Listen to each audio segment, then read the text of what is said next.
Today's News Talk Radio, TNT. Welcome back, ladies and gentlemen. Welcome back to this live broadcast. We're in the second hour here at TNT, Today's News Talk. Appreciate you joining us. Thank you to everybody in the TNT chat community. We see the numbers growing in there today. Great to have you all with us. Appreciate it and love the interaction and also the research, the links. If you want to access the app, just go to Google Play or the Apple Store and you can download the TNT Radio app. And you can get access to the chat room, plus all of the programming, audio and live video as well, 24/7, 365, only here on TNT. Now, I want to welcome onto the program a very special guest to talk about a very important issue. And even more important is the fact that we're in an election cycle, a major general election cycle in the United States right now. Our next guest, Dr. Robert Epstein, he is also has a project called Tech Watch. He's an American psychologist and author, a professor, a journalist. He is a contributor to some of the big media outlets that you know, NPR, Voice of America, Washington Post, The Times of London. He's also a pioneer in generative theory and behavioral sciences, and famously the author of Teen 2.0, Saving Our Children and Families from the Torment of Adolescence. Dr. Epstein, very much appreciate you joining us today. My pleasure. Now, your work in this particular field is extremely well known now and important. We can also point to your testimony with the Senate Judiciary Committee in 2019, which was a big alarm and a wake-up call for a lot of people to understand the role that big tech has, especially some of the big firms. We're talking about Google, we're talking about Meta, Facebook, Instagram, also talking about Twitter, now called X. And a lot of your work is focused in this, and you've been proven to be right on many occasions. With the release of the Twitter files, when Elon Musk took over Twitter, which is now X, a lot of this stuff was revealed. You've been talking about this for years, Dr. Epstein. You've been talking about it for years, and then to finally see the receipts, to see the evidence of actual government agencies doing the micromanagement of censorship and information there is pretty astonishing. But now we've got an election cycle happening, and this is where all eyes are on all these problems that we saw in 2016, 2020, the midterms in 2022, 2018. And you've been raising the alarm about this for quite some time. But what's your assessment of this situation right now in 2024? Well, it's pretty bad. In fact, I ended up testifying a second time before Congress just this past December. So I gave an update on the research that my team and I have been conducting, and I introduced Congress to a new tool that we've developed over a period of now almost 8 years. It cost about $7 million to build this. We built. In 2023, that was a $3 million expense. We built the world's first nationwide system for monitoring the content that big tech companies are sending to registered voters. And that system became fully operational in November. I introduced it to the Senate Judiciary in December, and just recently to the Texas State Legislature, and they issued subpoenas immediately for both Google and Facebook.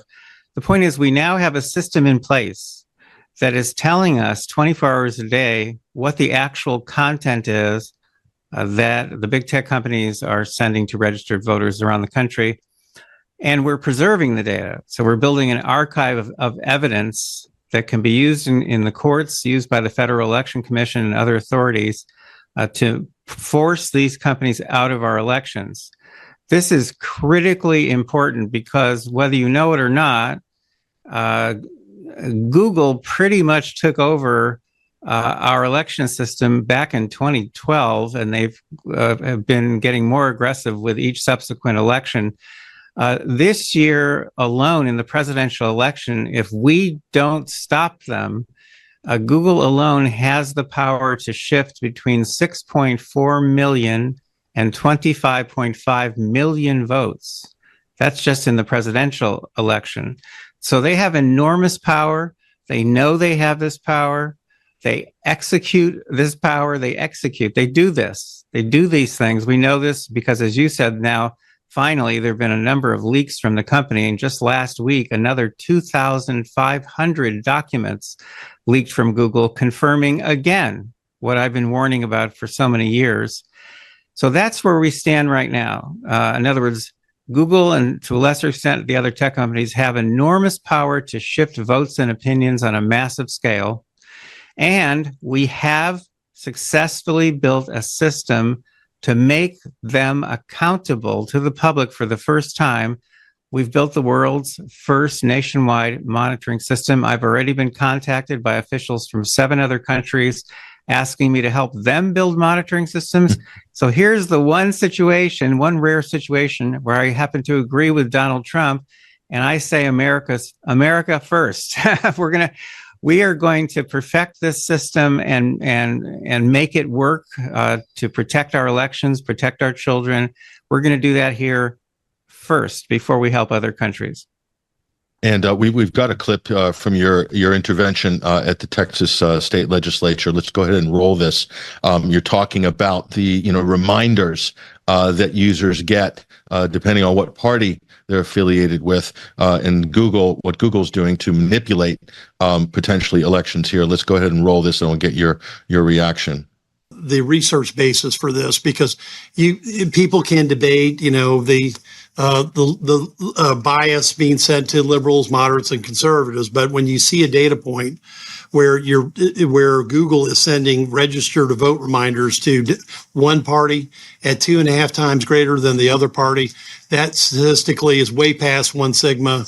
And that is obviously a clear point of bias. If you would elaborate. Anybody else can add to this? I'm curious on this. I just want to know what the statistical basis for it is. Let me just go back a little bit in time, first of all, to 2022, because in 2022, we had several thousand field agents located mainly in just a few swing states. And in Florida, which was one of them, all day long on election day, Democrats were getting go vote reminders on Google's homepage, which is seen 500 million times a day just in the United States. Only 59% of Republicans were getting go vote reminders on that day. That is a blatant and extremely, extremely powerful vote manipulation. So what we're doing now, what we're seeing nationwide is this 2.5 times as many registered to vote reminders going to Democrats than to Republicans. Now think ahead a little bit. That's going to turn into partisan mail-in-your-ballot reminders. And then that's going to turn into partisan go-vote reminders. The net impact of those 3 manipulations is staggering. Robert, Dr. Epstein, there is some statistical basis for this. It is shown that these reminders do actually change the behavior of people who use Google platforms. Is this not correct? Yes, in fact, a study that was conducted by Facebook and some professor colleagues of mine out here in California, published in 2012, showed that when Facebook in the 2010 midterms ran a little experiment, as they used to do, now they still run them, but now they don't reveal them anymore. But they ran a little experiment in 2010, and they sent go vote reminders to 61 million Facebook users, and they had a way of tracking to find out, who voted among those people, and then they compared those to people who were not getting the reminders. In that study, they showed that they got 340,000 more people to get off their sofas and go vote if they were getting those go vote reminders. So if you just extrapolate from that study, which was very well done, if you extrapolate from that study to what happens today, if Google or Facebook or Instagram or TikTok, if they start sending out go vote reminders or register to vote reminders or mail in your ballot reminders, and they're doing it in a partisan fashion, number one, you would have no way of knowing. It's an incredibly powerful manipulation that can shift overall millions of votes over time. But you'd have no way of knowing. The only way you would know is if you set up the kind of system that my team and I have have developed over the past 8 years. You have to have a monitoring system in place that looks over people's shoulders with their permission, that looks over people's shoulders and collects the information they're getting on their screens. They have to be real voters. This is exactly what the Nielsen company does to get the Nielsen ratings. They're looking over the shoulders of people watching television with their permission. That's where the ratings come from. That's how we know who's watching which show. And so we've set up the equivalent kind of system nationwide to monitor, to track, to surveil the tech companies, just the way they surveil us and our kids 24 hours a day. We are now tracking them 24 hours a day, and we are catching them in their shenanigans. Now, think about this. If there's no monitoring system, you don't know what they're doing. You don't know any of the games they're playing. With a monitoring system in place, it's almost like just taking the dark glasses off, and now finally you can actually see. And what we're seeing is astonishing. And by the way, I just have to tell you one little anecdote here. 2018, there was a leak of emails from Google to the Wall Street Journal. And the folks at Google were discussing, how can we use ephemeral experiences? I'm going to explain that. How can we use ephemeral experiences to change people's views about Trump's travel ban? Well, first of all, my head started spinning because I realized I've been studying the impact of ephemeral experiences for 5 years now. And here inside Google, I find people actually talking about using ephemeral experiences to manipulate people. Okay, so what are they? And why do they work so well? And why are they so powerful? And why would they want to use ephemeral experiences? Because ephemeral experiences are those fleeting experiences we have online where some content appears. It could be a search suggestion, a search result, a recommendation on YouTube, a news feed. So some content appears and we then click and the content goes away. Poof, it's gone. And it's not stored anywhere. It's ephemeral. It's short-term and fleeting and temporary. And why does Google want to use ephemeral experiences to manipulate? Because ephemeral experiences leave no paper trail for authorities to trace. It's that simple. And here we had been learning already for 5 years, this was as of 2018, how ephemeral experiences can be used to shift people's thinking and behavior and opinions and attitudes and votes. We had been very precisely learning how they work and how far they can push people. And here we see Google is acknowledging that they actually, well, of course, it's because of a leak, but the point is here we see evidence that Google knows all about this stuff. So we just continued to build and build and build, and we have identified over the years 10 different techniques that Google has access to shift votes and opinions, all relying on ephemeral content, ephemeral experiences. We've learned how they work. We've learned how many votes they can shift. And then we started building monitoring systems to see whether Google and other companies are actually using these manipulations. And guess what? They are. They are using these manipulations. Unfortunately, this means that we have handed over our democracy to Google and the gang. We've handed it over years ago to them, and they're the ones really in charge. Now, can they flip every election? No. Everything depends on the spread. Everything depends on that spread. So this you can take to the bank. If your projected win margin, let's say you're a Republican, is 4%, you're going to win by 4 points. Anything 4 points or less, Google decides the outcome. If they care about that election, they decide the outcome, period. If you have more than 4 points in your lead, okay, it gets tougher for them. It's not impossible, but it gets tougher. So that's the bottom line. Now, are there a lot of elections which have spreads of 4% or under? Yeah, especially the presidential election and especially those elections in the swing states, which are the states that determine who wins in the electoral college. And so some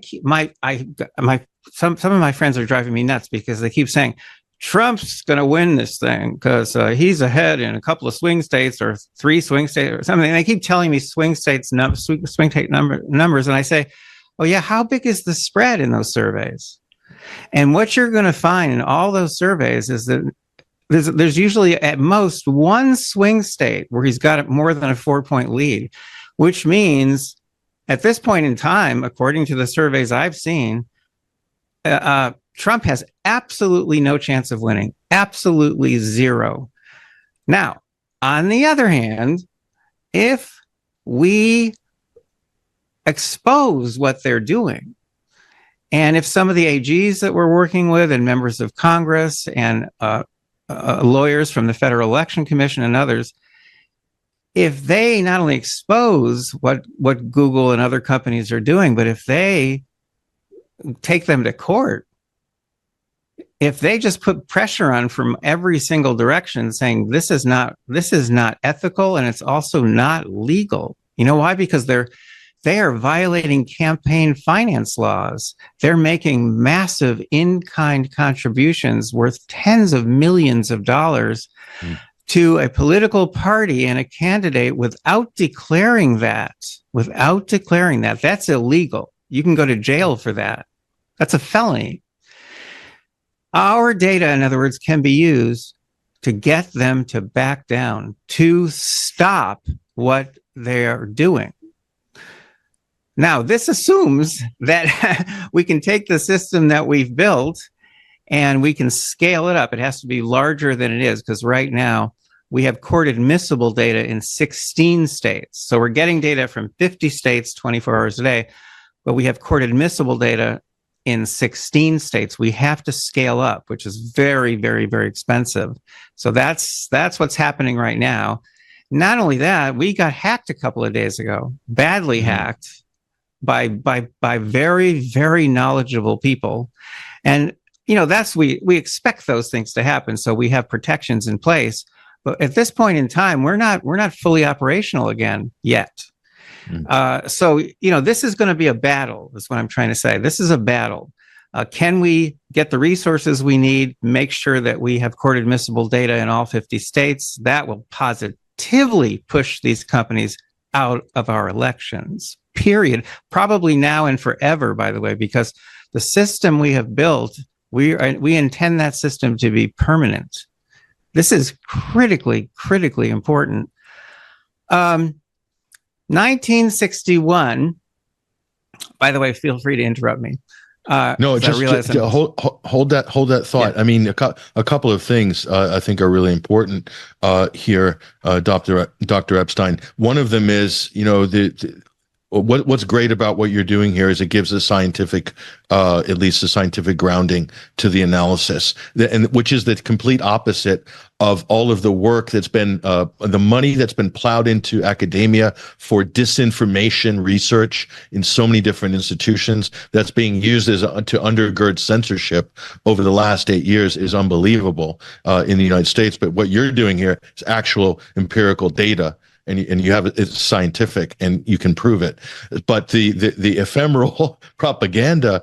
This is the equivalent of television companies pre-internet doing subliminal advertising. Drink Coke, eat popcorn, and there's no difference there. And it kind of speaks to another problem. These are public utilities, effectively. Imagine if the telephone companies were favoring Democrats, Republicans during the 70s and 80s, calling you with vote reminders or mail-in ballot reminders. People would be up in arms, wouldn't they? But we don't see the same level of protest here. But it goes to show you how invisible big tech is in people's lives. Your thoughts, and then back to the 1961 comment you were about to make. Go ahead. Well, you know, I just love what you just said, because what you just said, I'm going to kind of twist it and reword it a little bit, but what you just pointed out is that essential services and essential commodities in this country, one by one, they've all been regulated, because you have to regulate them, because you water and air and gasoline and telephone communications, when they become essential, You have to regulate them. You have to protect the public from possible abuses of those essential things. Now, what is essential now that was never essential 50 years ago? It's information. And who controls most of the information in the world? One company, a monopoly. And there's a big, big index of theirs. It's a big database that they use to generate search results. That's where all the information is. And you know what? All that stuff in that index, it's all stolen. It's not their content. It's content they scraped from websites. It's all stolen. So there is ample reason here, ample cause for our government to step in and make that index into what's called a public commons. And that's what governments do. That's what our government has been doing to serve the public for more than a century. They've done it with every essential service and commodity you can imagine. The time has come. They must do this with the tech companies. Now, I published this concept, this legal idea, in Bloomberg Business Week the day before I testified before Congress in 2019. It's out there. The idea is out there. I've talked about it in Brussels because the EU could implement this. This is how you would very rapidly end Google's worldwide monopoly on search. This is how you would end Google's control over our political system. That's how you do it. That light touch regulation, is that going to be implemented in the United States? I doubt it. Senator Ted Cruz invited me for a private dinner with him. At one point, we talked for almost 4 hours about tech. Cruz is a brilliant guy who really wants to solve this tech problem. And you know what he said? He said, we've got a problem here. He said, because the Democrats, they're not going to help because they're all in Google's pocket. They're not going to help. They're getting votes shifted to them by Google. They're not going to help. He said, and Republicans generally, most of my Republican colleagues just don't like regulation. They think the free market can solve every problem. But we already know when it comes to these big tech problems, the free market does not work, will never work. And we have to, authorities must step in. Now, there's an alternative, fortunately. If the authorities let us down, that's why for 8 years, my team and I have been building monitoring systems, because the other thing you can do is make these companies accountable to the public. How do you do that? You capture, you track, you surveil, you expose what they're doing. Then you use that information, the more the better, to get them to back down. And you can do it through the courts. You can do it through public pressure campaigns. We're working with election integrity groups, with parenting groups, because Google does a lot of indoctrination with our children. And we think this really is a very practical solution. Now, if somehow laws and regulations can be put in place at some point, all the better. But even then, you don't know whether those laws and regulations are being complied with. You don't know if there's compliance unless you're monitoring. You have to be monitoring. So the EU has put in all kinds of laws, fancy laws and regulations to try to control Google. And they've fined them 4 times, now over 10 billion euros, which is nothing to Google. But they have recently concluded there that they are faced with aggressive non-compliance. That's what they're calling it. Because the companies, they're just ignoring them. And they have no monitoring systems in Europe, so they can't measure to see what the real impact is of their laws. One other thing I'll add, Senator Josh Hawley from Missouri, during the Senate hearings on big tech censorship, he exposed a shared dashboard, which people from Twitter, from Alphabet, and from Meta were all sharing information about accounts to censor, algorithms, censorship sort of protocols and so forth. So these companies at some level, Dr. Epstein, are talking to each other, and they're all of similar political persuasion. So this is sort of cartel activity. This certainly would fall foul of U.S. federal law, I think, on a multiple levels, wouldn't it? A couple of responses there. First of all, you mentioned that dashboard, and I want to point out to people, if they go to AmericasDigitalShield.com right now, Americas with an S, DigitalShield.com, you will see our multi-million-dollar dashboard, and you'll see data coming in real time, coming from the computers of a politically balanced group of more than 15,000 registered voters in all 50 states. And you'll see the bias. We're measuring the bias in real time on Google and Bing and Yahoo and YouTube and other platforms. And you'll see it happening in real time. You'll also see explicit and very disturbing images from videos that right now YouTube children is recommending to children and teens. And this is not YouTube for adults. This is YouTube for kids. This is these images that are sexual and violent images. These are coming from videos that YouTube right now is recommending to kids. So America's Digital Shield, that's one place you should go.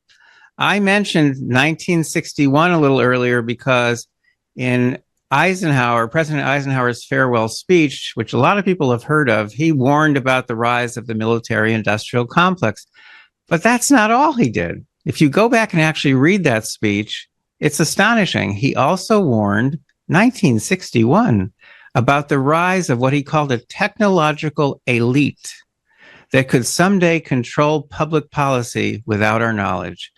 And that is what has happened. Eisenhower said, you have to be vigilant or these things will happen. We have not been vigilant. We have let this happen. It's the whole world has shifted under our feet. And we're just going about our daily, we're just continuing to use all these surveillance platforms. Google search is a surveillance platform. Gmail, very aggressive surveillance platform. Google Maps, Google Chrome, Android, that's a surveillance platform. These are surveillance platforms. You think they're free services. They're not free. You pay for them with your freedom. And that's what's happened. We're all mesmerized. We're all mesmerized by these companies. And, a question that I've asked a lot of groups when I've given talks is the following. What if the mind control machine, and by the way, Google is the most powerful mind control machine ever invented. What if the mind control machine doesn't want people thinking bad things about the mind control machine? That's where we are right now. Now I'm going to say something to you that you don't want to hear and might bother you a little bit, but I got to say it. Okay. I now have a lot of conservative friends because I myself am a liberal, but my liberal friends will no longer talk to me because they think I'm trying to help Donald Trump. I'm not trying to help Donald Trump. I'm trying to protect democracy. I'm trying to level the playing field. I'm not trying to help any party. All of us should put this country and the values of this country and should put our electoral system ahead of any particular party or candidate. That's all I'm doing. Well,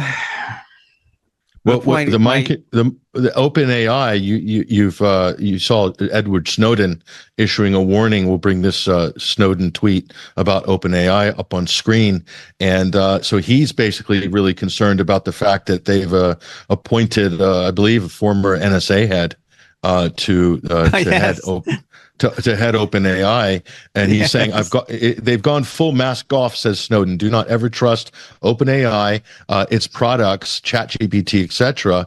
There's only one reason for appointing an NSA director to your board. This is willfully calculated betrayal of the rights of every person on earth. You have been warned, says Edward Snowden. Is he hyperbolic there, or is he within normal concerns here? Oh, that's absolutely correct. And we're starting to monitor now these ChatGPT and other AIs. We're monitoring Alexa. You see, the good thing about monitoring is it's tech. So it doesn't matter what tech is out there and how evil it is, we can monitor it, which means we can expose what they're doing and we can archive what they're doing. Don't forget, every single reply that ChatGPT gives people is all ephemeral. They might write 3 pages for you, but it's still ephemeral. It disappears. It's not stored anywhere. That's why they can get away with all kinds of shenanigans, and they can get away with shifting opinions, and they can get away with extreme bias. And that's what we're up against. How do we fight it?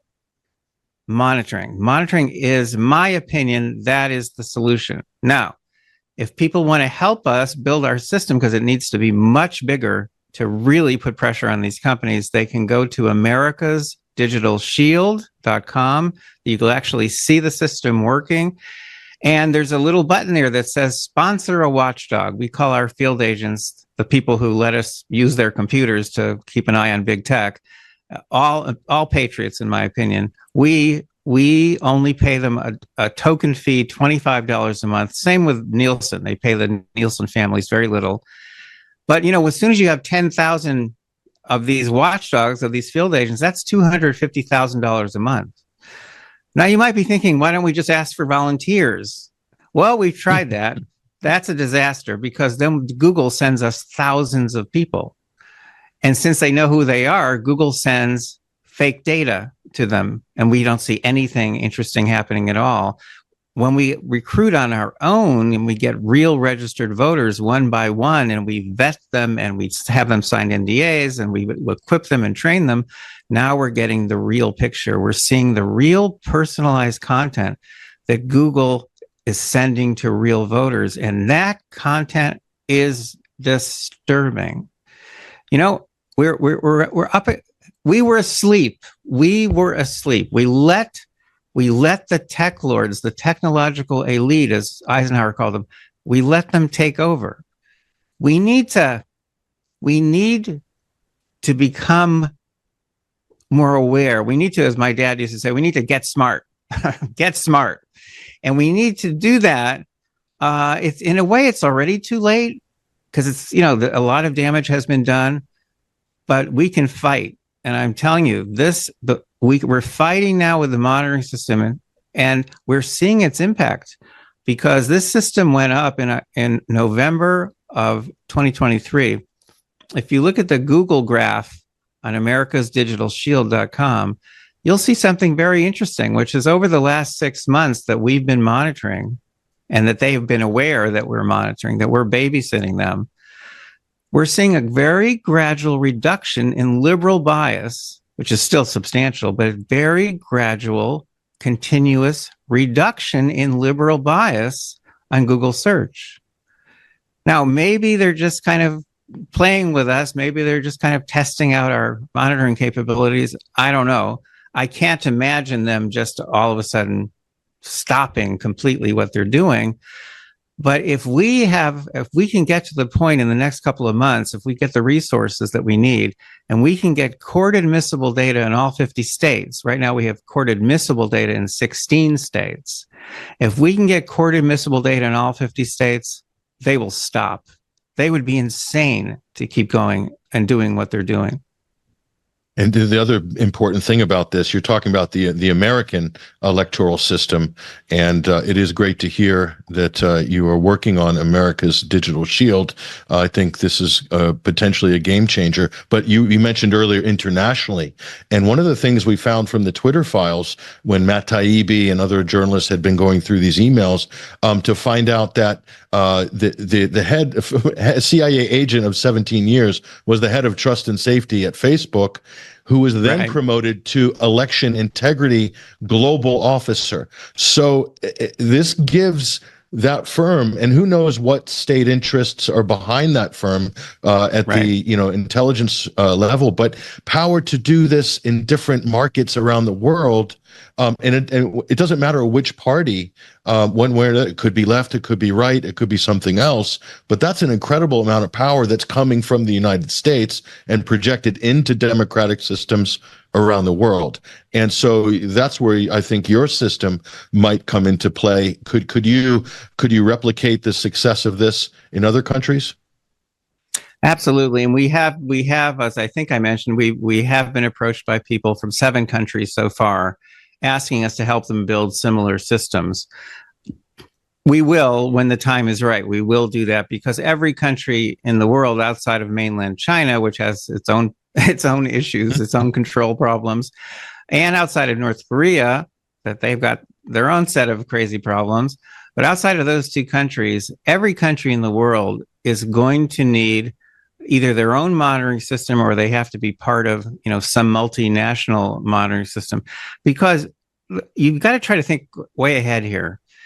There's Google now, and then someday there'll be another Google, and then another one after that. In other words, technology is not going to stop. So technology is going to become a bigger and bigger part of our lives. At the moment, people don't realize it, but they're being surrounded by the Internet of Things. Your refrigerator is smart, and it's keeping an eye on you and everything you eat. We're being surrounded more and more by AI. And AIs, no one really knows how that's going to play out, but a lot of people, like Stephen Hawking, he made some really scary predictions. So has Elon Musk, by the way. AI, the tech is just going to keep exploding all around us. And so, you know what you've got to have? You have to have in place around the world, you have to have monitoring systems in place. That's the only way you will ever know what these companies are actually showing people or saying to people on their personal assistants. You have to track it, analyze it, look for irregularities, look for manipulations, look for bias, and you've got to very, very, very rapidly analyze the data and make it public, share it with authorities. This is how you keep bad tech or potentially bad tech. This is how you keep it curtailed. You keep it under control. Now, the alternative is a disaster for humanity, in my opinion. Certainly a disaster for the democratic system of government. The alternative is you have no monitoring system, which could happen. We could get shut down. We're the only team in the world that's been studying these things and building these things. We're the only team in the world. Now, think about how crazy that is. That's the thing that really bugged Joe Rogan when I was on his show. That really, really bothered him. And he kept bringing it up because he couldn't understand why there aren't dozens, hundreds of research teams around the world taking on these issues.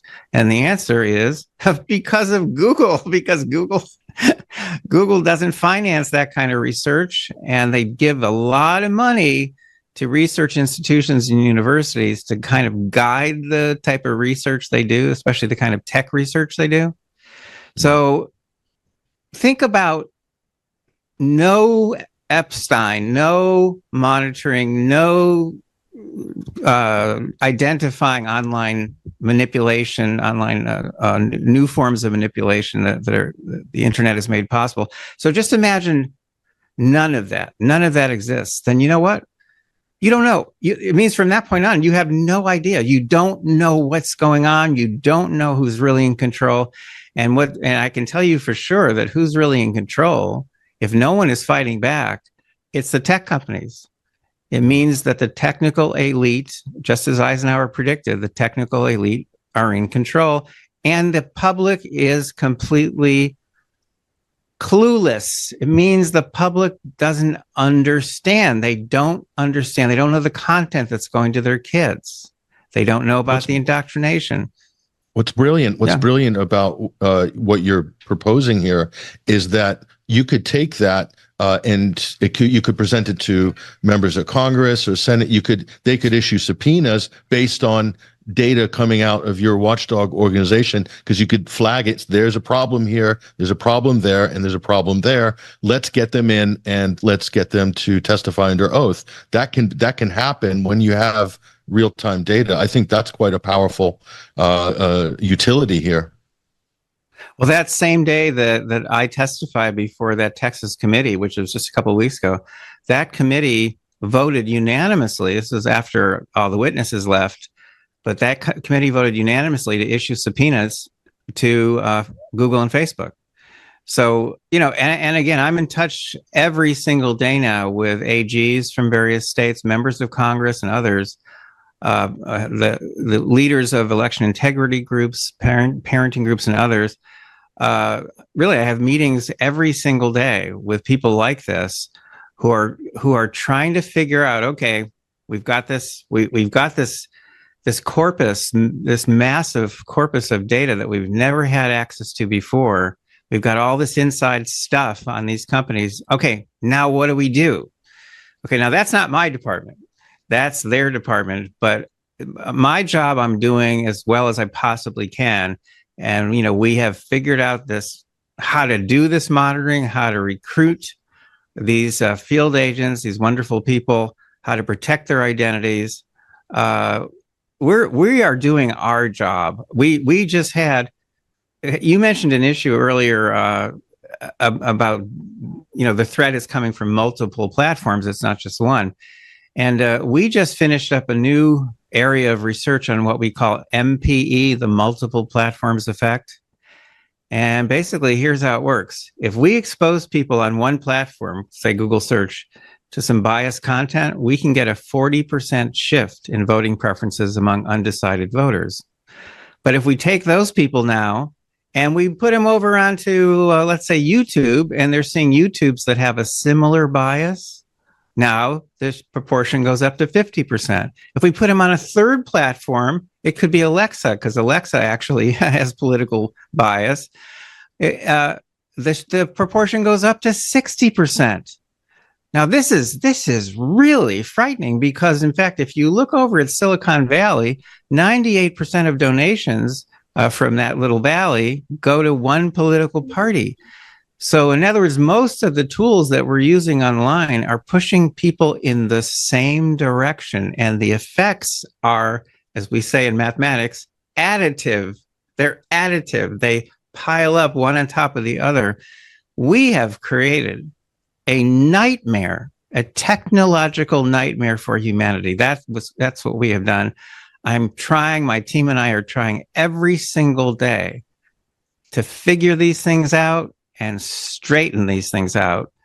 And until they get me, which is not impossible, until they get me, I'm not going to stop. Now, having said that, I did give a private briefing at one point to a bunch of AGs. This was at Stanford University. And that's the same year when I first testified before Congress. And I told them about all our findings, and I gave them lots of details and lots of numbers.